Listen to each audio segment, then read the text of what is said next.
Hello, and welcome to Dickinson's Real Deal. On this show, we help members of the public get the very best price for their antiques and valuables. We sit them down with one of our regular dealers. They're going to try and tempt you with a cash offer on the table today. If you don't think that's enough money, the alternative is to place the same goods into an auction in the hope that you will get more money there. Today the show comes to you from Hull. There's a great crowd of people here. They brought in their antiques and valuables. They really are keen to do business because they want to walk away with the real deal.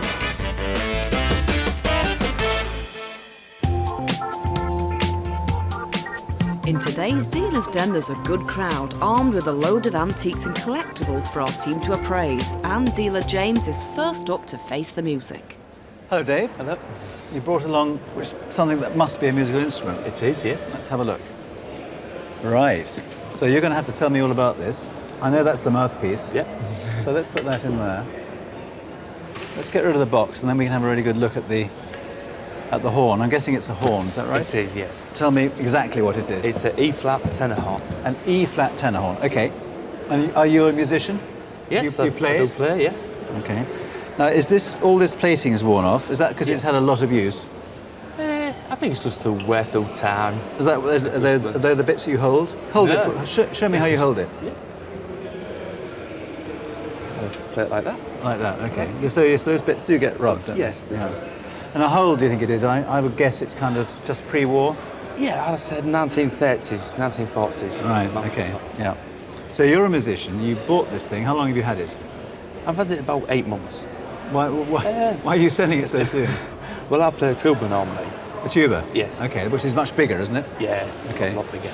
But I was helping a band out playing a tenor horn. Yeah. And it just gives me a headache. Gives you a headache? Yeah, because they're too small. And is it a good working instrument? Yeah. Okay. So can you give us a tune? Prove that it works. I can try. For you? So I'm standing clear.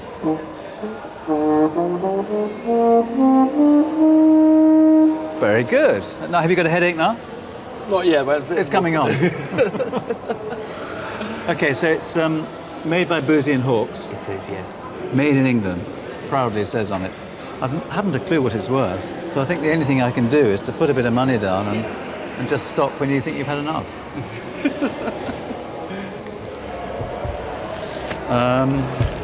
20, 40, 60 quid. You're very sure about that? Definitely. 80, 90 pounds. No, it's top of the range. Top of the range price? No, top of the range. This one's the Imperial. Well, I must say, it does sound very nice. All right, look, I'll take the 10 away.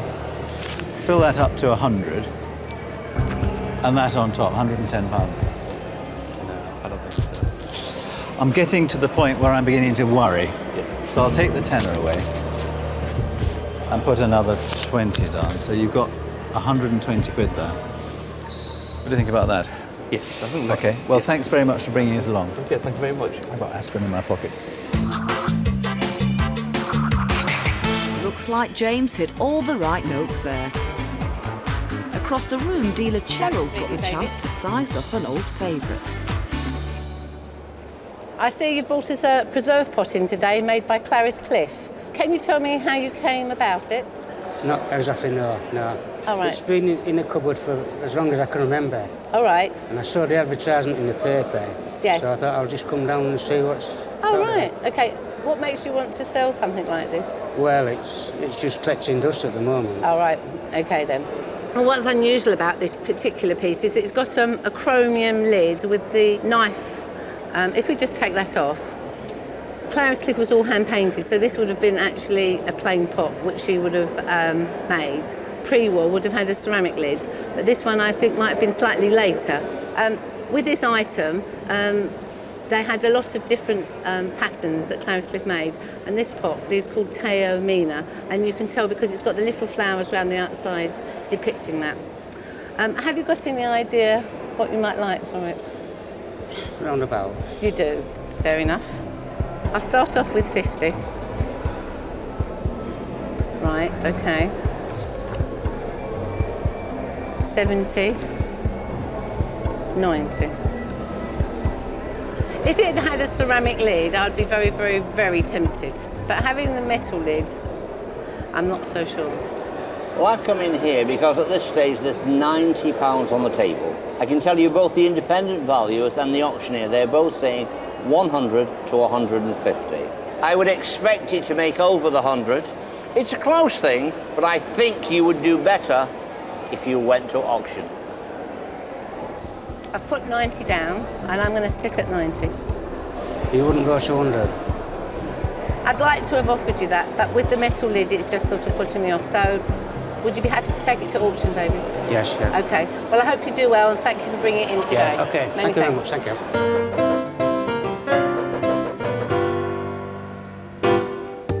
Clarice Cliff may be ever popular, but will this jam pot get a sweet reception in the sale room? Let's find out as it goes under the gavel of auctioneer Pippa Whiteley. £220. Now, David, on the dealer's day, you brought along what I would describe as a very commercial object, a name we all know, Clarice Cliff. It was a small preserve pot. Now, you sat down with Cheryl Brown. Cheryl said £90. You can never be 100% sure what's going to happen, but it should do a bit better. 100 to 150 is the estimate. I have to start the bidding here on my sheets at £110. £110. Is there 120 anywhere? £120 anywhere in the room? Well done, commission bidder gets that for £110. The gambler's just gone down at £110. Take away the commission, 96. So you're still £6 better off than you were on the dealer's day. Yeah. Are you satisfied? Yes, definitely. Okay.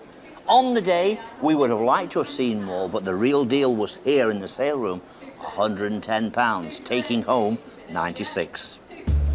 Back to the dealer's den, and Corrie's got a silver shoehorn on her table. But will she want to foot the bill? Well, really nice to meet you and ask you about this lovely thing that you've brought along today. Well, I've had it about 10 or 15 years. It was bought from Carbo, jumble sale, and it's a silver shoehorn. So let's have a look at it.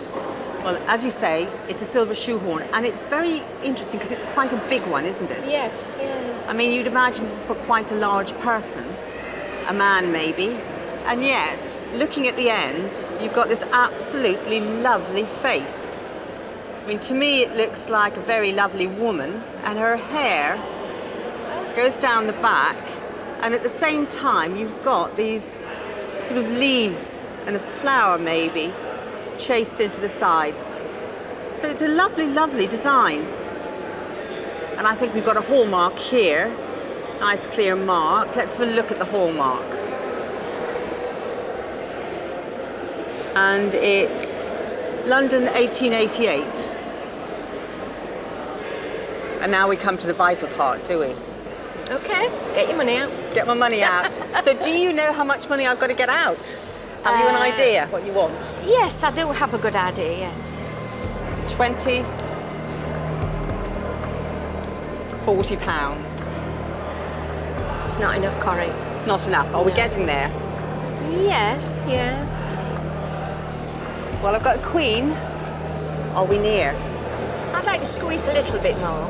We've got David coming. Well, I've come in at this stage because I've heard you say you'd like a little bit more. Yes. The independent valuation is saying 60 to 80. I shan't reveal just yet what you paid for it, but I think you've got yourself a bargain, as they always do, Corrie. Are you prepared to sweeten it to stop her going to auction? I'll sweeten it a little bit.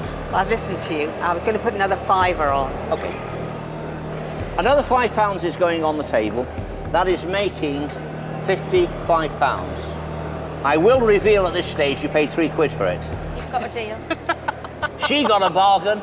You notice the hand came out like a king cobra as soon as I said she paid £3 for it.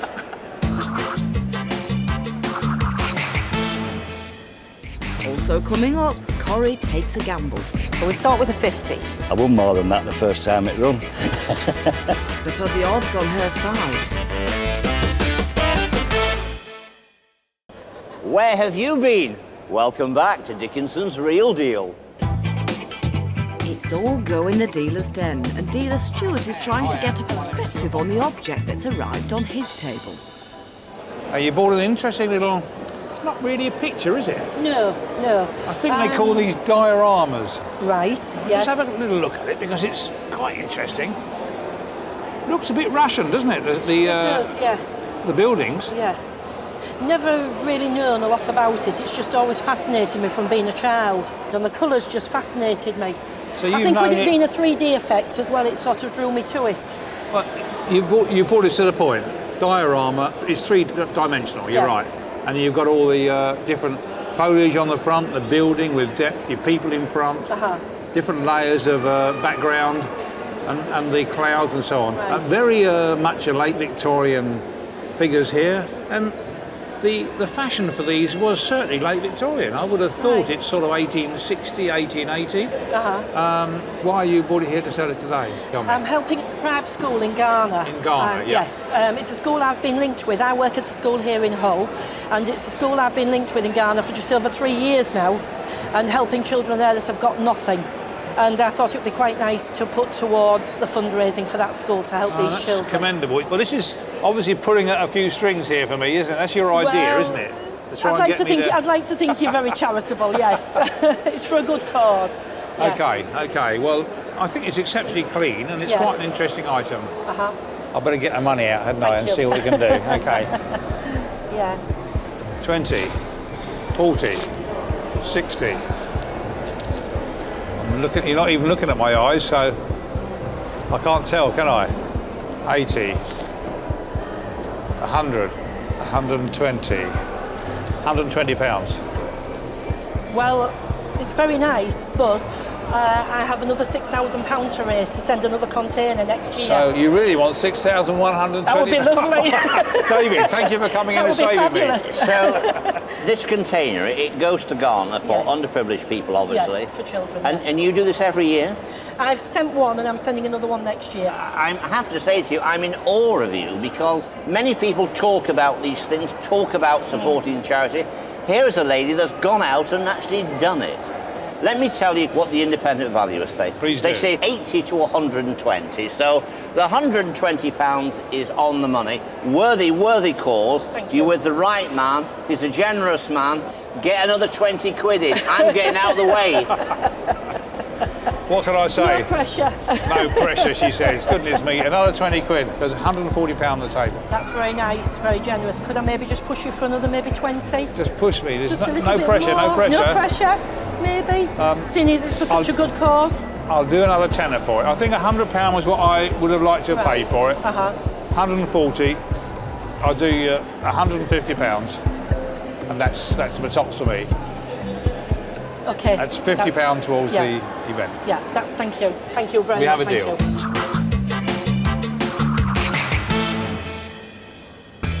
A charitable response from Stuart ups his offer and Anna walks away happy. Next, it's Corrie's turn and there's a prize-winning horse at her table. Malcolm, you've brought this wonderful model of, what's the horse? Red Rum. Red Rum. Red Rum. Yeah. And it's ridden by? On this occasion, Brian Fletcher. I think this was when he rode it to its second win. But previous to that, he'd rode it on its first winner, and then 2 or 3 years previously, he rode a horse called Red Alligator. So he had 3 national winners on 2 different horses, and we backed him all the time. So it's a great horse and a great story. Yeah. And it's a great model, made by a good factory. It's clearly marked here, connoisseur model by Beswick, England. Yep. There are people who collect avidly, and it's a very specific area of dealing, of knowledge. So some of these can command great prices, and it depends if somebody's looking for that one, to complete a series, you can get very, very good money. Shall we put some money on the table? Try me. Try you. But we'll start with a 50. Oh, no. I won more than that the first time it run. You were a lucky man. You've done very well out of this horse already. Yeah. Right, we've 70 on the table. 90. I have a horrible feeling I'm not going to be the buyer of this, am I? You'd have to do a lot better than that. A lot better. There's 110 on the table. No. I think we're going to auction, aren't we? Yeah. We are, aren't we? Yes. Well, listen, thank you very, very much for bringing it along. And I wish you the very best of luck at auction. I have a feeling you've got another winner on your hands. Thank you very much indeed. It's been a pleasure.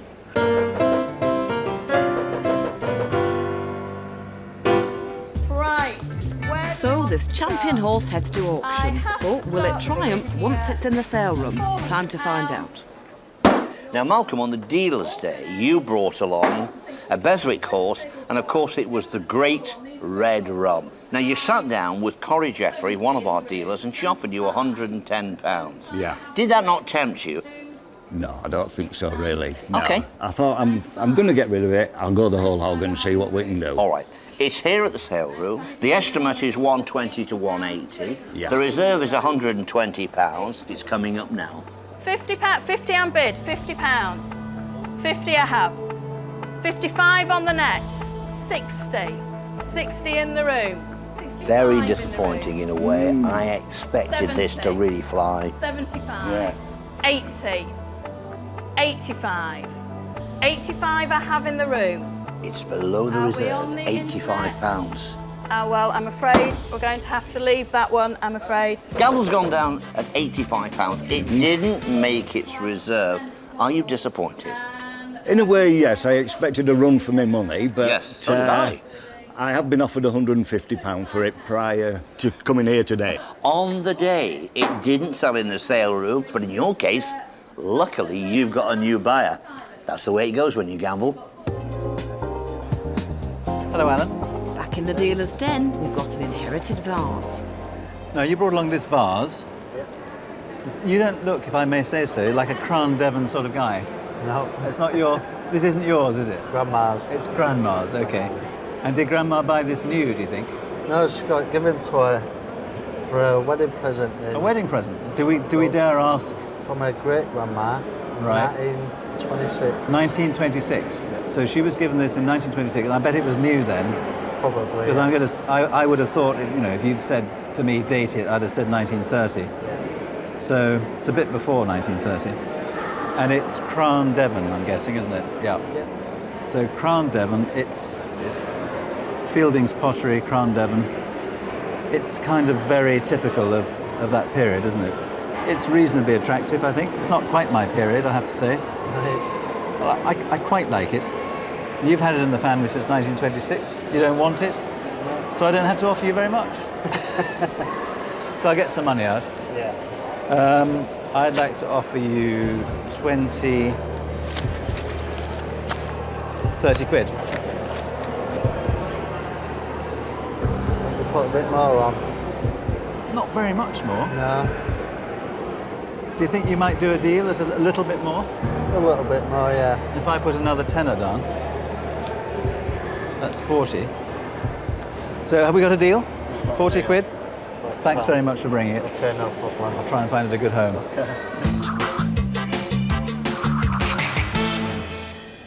The only two I've got left. Coming up, Cheryl's reaching for the if you look at stars. them, I mean, they're absolutely a beautiful colour. They look actually like the solar system.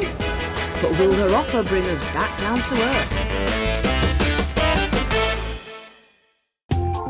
Welcome back to Dickinson's Real Deal. And Corrie has got to decide whether to go for a tidy deal on a compact collection. And you brought this wonderful selection of ladies' powder compacts with you today. And these date from about the 1920s until the mid-50s. You've got the young Queen Elizabeth here. And you've got all sorts of materials, gilt metal, silver, mother of pearl, painted. So these were made by Yardley, Coty, Hugo, Revlon. So what are your favourites amongst these? Well, they are all my favourites, but there's three special favourite ones that I've got. That one, because it's very pretty and decorative, and I do like the little motif on it. The same with that one. And that one, because I think it's got a very good style to it. Very nice style to it. Well, what's interesting is I wouldn't choose those three. Just shows we've all got different favourites as we look at them. It does, yes. Can you tell me why you're selling? Well, it's mainly because my daughter, she's having a baby very soon, and I do want to help towards it. Well, that's really nice. Yeah. That's a lovely idea. And congratulations. You're going to be a grandparent. Again, yeah. Again. Thank you. It's very hard for me right away to put a value on them, but I'm going to try and I'm going to put some money on the table. Now, you know if it's not enough, you can always go to auction. But I'll try my best. I'm going to put 20, 40, 60, 80. It's 80 on the table there. That's a good start. It's a good start, yeah. is it? Well, it's not a finish. It's a good offer. Could you maybe make a little bit more? There's 100 on the table for this lovely collection. Well, I have to say, I think what our dealers put on the table sounds a very fair price. They're all kind of 60, 80, 60, 90 within that range. I do feel, even though I'm sure this is very personal to you, this collection, and how long has it taken you to take this collection? Between only 8 to 10 years. Well, you know, 8 to 10 years, there's a lot of work, there's a lot of legwork put in, and there's a lot of personal feelings in a collection like this. But I have to tell you, with the marketplace at the moment, I would say that is a fair offer. If you go to the sale room, I'm not so sure after commission you will get as much, even though I realise it is a lovely collection and it's taken you years to do it. Yeah. That's my feeling. Take the money. There's 100 on the table. Are you happy with that? You couldn't manage another 10, could you? Well, because you're going to be a grandmother, I think I could. Oh, thank you. 110 on the table. Do we have a deal? We do. Thank you.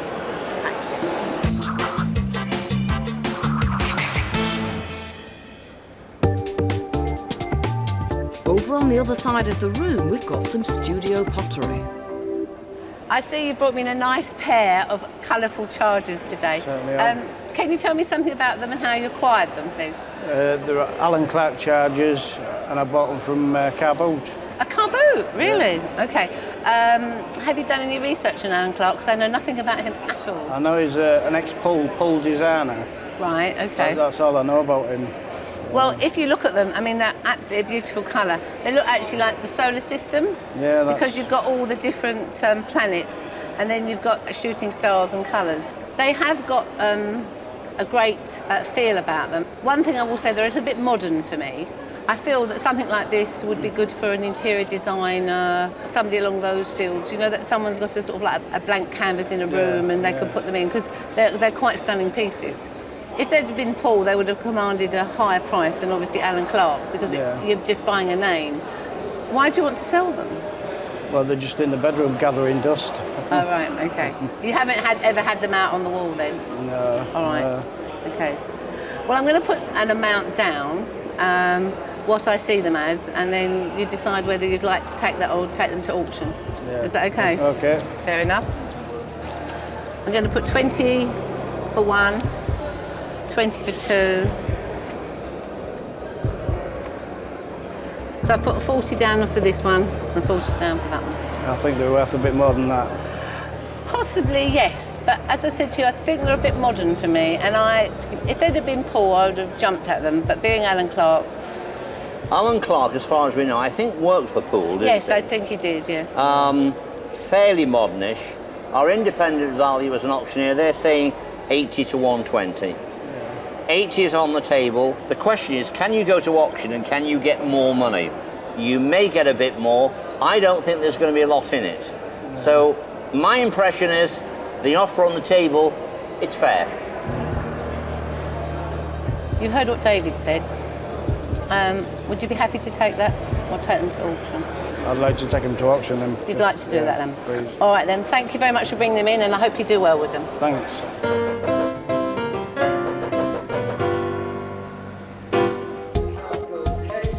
So it's off to auction for these chargers from a car boot sale. Let's see how they do. You brought on the dealer's day a pair of Alan Clark studio pottery chargers, Genesis pattern. You bought them at a car boot sale. Now, what do you pay for them? £100 each. So 200 quid for the pair. Sounds quite a chunky price.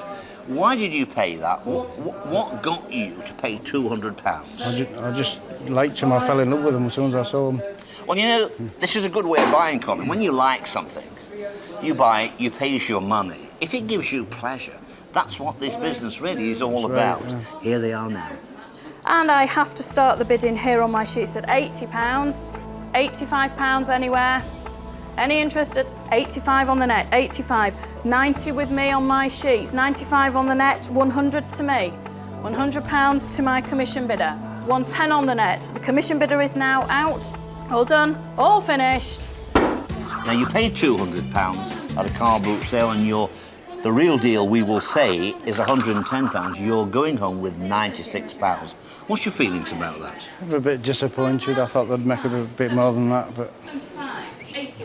That's the way it goes, isn't it? That's the way it goes. Well, you know, you live and learn. I'll learn by my mistakes. You know, sometimes you're hearing us say, bought for £2, sold for £300. On this occasion, bought at a car boot sale for £200, taking home 96, still smiling, still got the chin up because, you know, you can't win them all.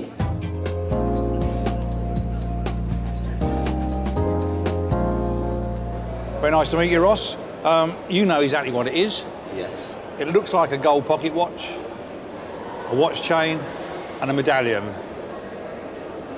Tell me what you know about it and how you've come by it. It was left by my wife's grandfather to my eldest son. I think he bought it around about the 1920s. Now, we had it valued about 10 years ago, and the guy who valued it seemed to think it had been owned by a sportsman at some time because it's got an extra serration on the edge. It's actually got a stop control on it, so right. So it's a stopwatch as well as a pocket watch. I see, yeah. Gold pocket watch, 18 karat gold. I've had a good look at it here. The nice thing we mentioned was it has got a stop control on it, so it's like a stopwatch. Yes. The idea of it belonging to a sportsman is possible because of the stop facility. Also, these medallions were often awards for a sporting achievement, and that might have been engraved with some award. Yeah. Unfortunately, it's not. So he's never actually got around to either not winning an award or he's not had it engraved. The medallion and the chain, which is known as an Albert, is in fact 9 karat gold. Yes. Nicely hallmarked again. I like it. You bought it here to sell it, so I'm going to try and have a go at buying it. Let's see how we fare. 20, 40, 60, 80, 100, 20, 40, 60, 80, 200, 20, 40, 60, 80, 300, 20, 40, 60, 80, 400. Break into the next one, shall we? Do I need to? Yeah, I think so. 20, 40, 60, 80, 500. £500 on the table. You're turning your nose up. Yeah, we're putting a face. There, but not quite there yet. Right. Well, the independent David. valuers and the auctioneer, they're putting the two items together and they're saying £450 to £650.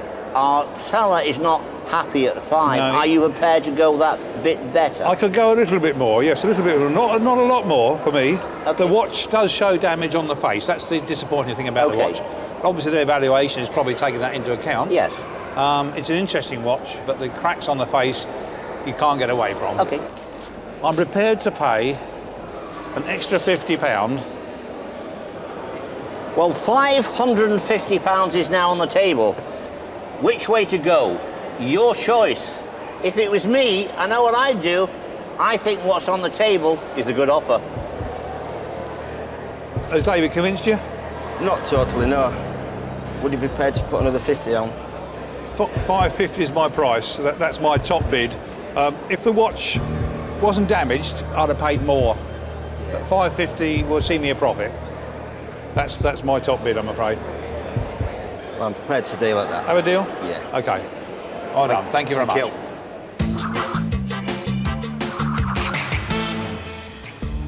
Coming up, Michael bought these paintings for next to nothing. But just how much are they worth? He's got a handful of cash. And he's peeling cash off as if there's no tomorrow. Be prepared for a big surprise after the break. Welcome back to Dickinson's Real Deal. The late arrival of a pair of Maritime paintings in the dealer's den has got David and auctioneer Pippa very excited. But what will dealer James make of them? Now, you brought along two really interesting looking pictures. Yeah. So what do you know about them? I've had them for about 23 years. They're obviously oils painted on brass. Yeah, they're on brass, right? Yeah. Yeah. My feeling is that they were probably done by a naval artist or perhaps an officer. They look very much like that, yeah. Looking at the content, it looks probably the West Indies, I think. Yeah, I can agree with you there, yeah. So why did you buy them? They just caught my imagination, and they went past an antiques fair. Yeah. Just called in on the chance, and these presented themselves to me. Let's have a look at, first of all I'm going to look at the back of this, because you say it's on brass. It's quite unusual for paintings to be on brass. When they're painted on metal, they're usually on copper. Mm-hmm. But I suspect what you said before about being done by a sea captain is absolutely right. Yeah. He wouldn't have taken little wooden panels with him to paint on, because the humidity they'd have warped and worm and God knows what. So he would have gone off armed with a stack of brass or possibly brass and copper. You can see the brass shining through there. Yeah. So this one is a little harbour scene. I mean, whoever painted that knew their ships. And I mean, the rigging on there is really well done, isn't it? Yeah, it's excellent. And I'm thinking the date of these is probably just before the middle of the 19th century. Yeah. That's what it looks like to me. Let's have a look at the other one. Yeah. So you've got there's a fort here, isn't there, with a huge Union Jack flying. Absolutely, it must be. Yeah. And here you've got a little lady under a parasol. It's a charming scene, isn't it? So two really interesting paintings, and just the sort of thing that I like to try and buy. Why do you want to sell them? If we could establish just where that was, what the ship was, to somebody who's got a real keen interest in naval history, they would be a terrific piece. Yeah, absolutely, yes, yeah.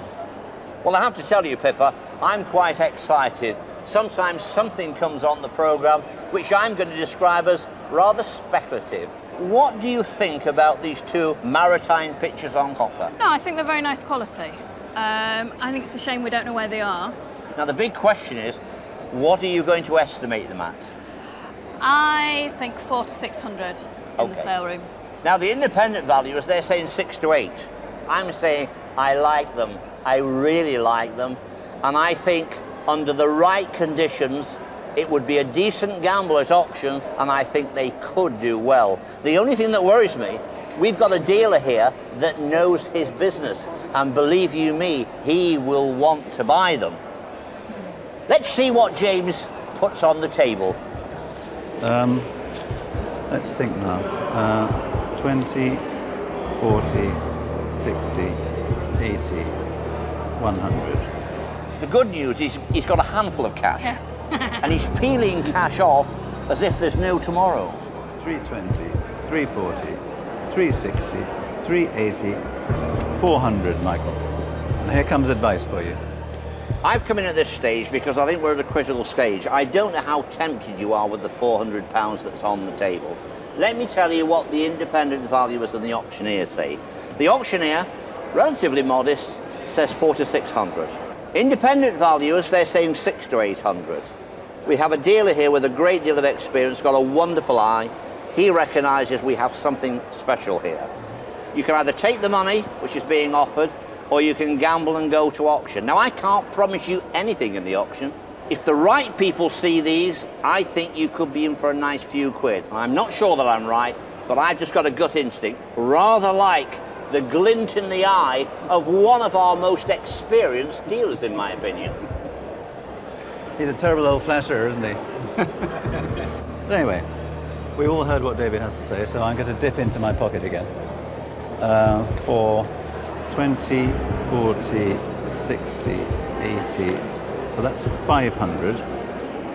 20, 40, 60, 80, 600. That's sort of what I was thinking of at the beginning. How do you feel about that? Well, we both like them. Yeah. And I think there are people out there, if it was given the right audience, perhaps on the internet, it could attract a great price. It could. It is a gamble. Yeah, but hang on, I haven't finished yet. Okay. I might be able to tempt you because I like these. Yeah. I don't want you to put them into auction. No. I want to buy them. 620, 640, 660, 680, 700, 20, 40. This is a nice round sum. 750. So what's your feeling? I think it's got to really be left open to a greater public, really. You're not going to sell them to me? I think I'd risk them going to auction. Yeah. There's nothing I can do about it, is there? Not today. All right, well, I hope you do really well. Thanks very much. Now you can put me out of my misery. How much did you pay for them 23 years ago? £7. That's terrible. I can't find things like that for £7.